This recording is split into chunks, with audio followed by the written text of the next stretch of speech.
Hey Marcus, so welcome to 5 Minute Sales Wisdom. Hey, excited to be here. Thank you for having me on. Great, thanks for being on the show. So yesterday there is an interesting story on your LinkedIn. You've said one of your rep is really hesitant of using voicemails. He keep complaining that he is not receiving any meetings. And then your story says that you made some little tweaks, and after 30 minutes he was able to book 2 meetings. Take all of us through what are those tweaks. And a lot of times, I believe in general, most sales reps or SDRs have a very bad perception about leaving voicemails. Okay. And if you think about this, if you do 10 dials, right, typically out of 10 dials, at least 9 are going to be voicemails. That's what's going to happen. They're just not going to answer. Okay.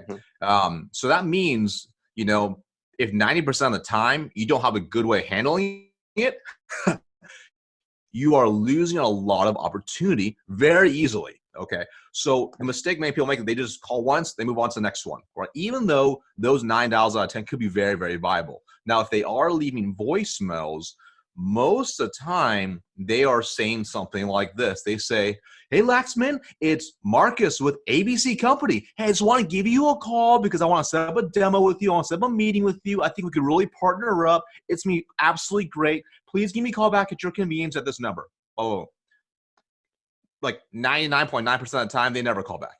So all I did was, you really want to differentiate from every other salesperson. Okay. So if you think about, these decision makers are very, very busy. All right. So you have to figure out a way, how do you get them to pay attention? Or you can tap into their curiosity. All right. Yeah. So the script that I teach, right, the one I taught this rep very quickly, right, you focus on a couple different things, okay, which is, number one, it's very simple. Number two, is very direct. And number three, you're piquing their curiosity. Those are very, very important. I use, because it has a higher callback ratio than the one that most people will do if they have some success on the phones. So here's how it sounds. So I have a couple of simple rules. Number one, leave a voicemail every single time. Every single time. Okay, that's the first step, because he was inconsistent. So leave a voicemail every single time, but do it verbatim. And the script sounds like this. It sounds like, "Hi, Laxman, it's Marcus. I'm calling in reference to blank. Insert a current client. Please call me back on my cell at 541 da da da da da da. Again, 541 da da da da da. Thank you." That's it. Now, let's break down the psychology behind this. Notice here, I didn't say my name is Marcus.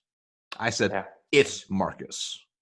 So if you think about between those two, it's Marcus, my name is Marcus. It's Marcus it makes you assume at one point you've already interacted. You already know them. Your friend calls you, it's John. They don't say, "Hey, my name is John." It's John, right? So that's the first piece, right? The second piece, notice I also didn't say which company I'm with. Very intentional, okay? And then third, notice that I included one single reference, a current client I'm doing business with, okay? Ideally a business name, right? And then I say, call me back at this number. I'm not saying call me back at your convenience. I'm saying, please call me back at this number, okay? Now, if you notice my tone on the voicemail, did I sound like a friendly salesperson, do you think? So I want you to picture this, okay? You are the CEO of whatever company. You're the president of a company. You're a VP or whatever, right? Whatever company you're with. You get that voicemail. Someone says, "Hi, Laxman, it's Marcus. I'm calling reference to ABC Company. Please call me back on my cell. Thank you." You don't sound like a salesperson, number one. So now you're piquing their curiosity. They're confused. They're not sure why you called, right? This automatically increases their likelihood to call you back. Just by piquing their curiosity. So what happens is they're curious, so they call you back. And when they call you back, their guard to booking an appointment is down because they don't know why you called. And a lot of times what we forget, a lot of these high-level execs, at one point, they were in sales. So if you have a good reference of a current client, that maybe it's a big industry client that they're familiar with, they may think you're a potential customer for them. So what's beautiful about this, because even if you don't answer the call when they call you back because you're tied up, because that's what happens, when they leave you a voicemail, it is shocking how many times they will leave a direct number, a cell number, and other information that you did not have before.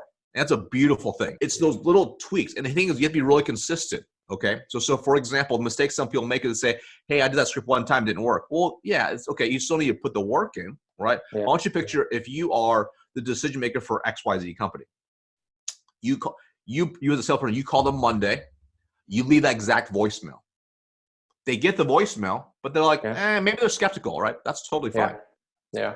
Wednesday, you call them again. Exact same voicemail. And you make a couple of slight tweaks, right? Hey, Laxman, it's Marcus again. Please give me a call back at this number. I'm calling reference to blank. Boom. They get that second voicemail. They're like, that's interesting. This is, Now, let's just say they're super skeptical. Yeah. You call them again Friday. Exact same voicemail if they don't answer. The picture of you have 3 of those voicemails now. Does it seem pretty serious now? Yeah. Right. So now it gets them thinking. They're like, what is going on? And people inherently, they don't want to get in trouble or mess things up. So now you tap into a little bit of curiosity and a little bit of fear, right? So then they're more likely to call you back. So typically, when I was in sales myself, I have a 70% plus callback ratio, right? I leave 10 voicemails, 7 would call me back. Doesn't always mean all that day. So some would be that day. Some it would get kind of spread out, right? Because sometimes it requires a sequence of calling a couple different times, right? But again, the tonality is really, really important. But by doing that consistently, you can see people will call you back.